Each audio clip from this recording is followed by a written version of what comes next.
This is the introduction to cosine graphs. Cosine graphs measure the distance between points on the unit circle and the y-axis.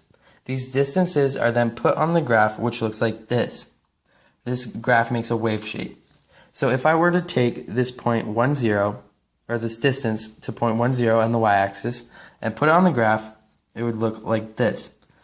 Now, since 1, 0 is the furthest possible positive distance from the y-axis on the unit circle, it has the highest y value on the graph.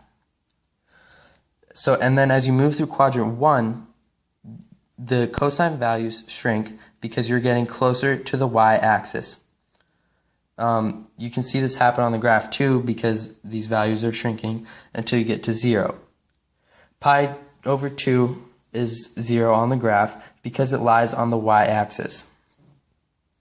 Once you move into quadrant 2, the cosine values become negative. This is because the x values are negative, and dividing a positive and a negative will give you a negative result. Negative 1, 0 is the minimum on the graph because it is the furthest negative distance away from the y-axis. It would be here and here.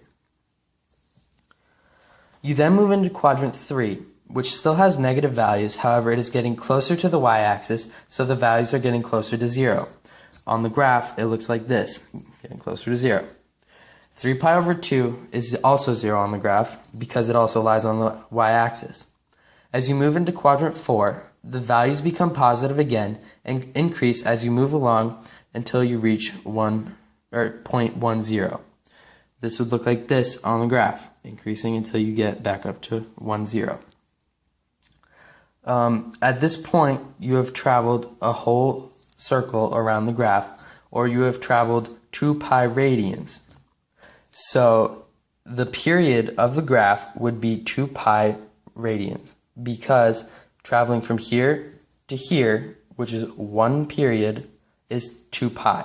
This is because you are traveling a complete circle or a complete rotation around the circle, which is 2 pi radians or 360 degrees.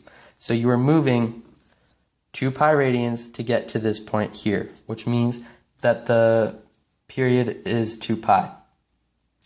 If you were to travel 2 pi from any distance from any point on the graph, you would get a point with the same y value. So if I were to travel from 0 to 2 pi, same y value. If I were to travel from negative pi to pi, same y value. The cycle continues forever as you continue to make rotations. The values will always be between -1 and 1, which means the amplitude is 1. This was the intro to graphing cosines.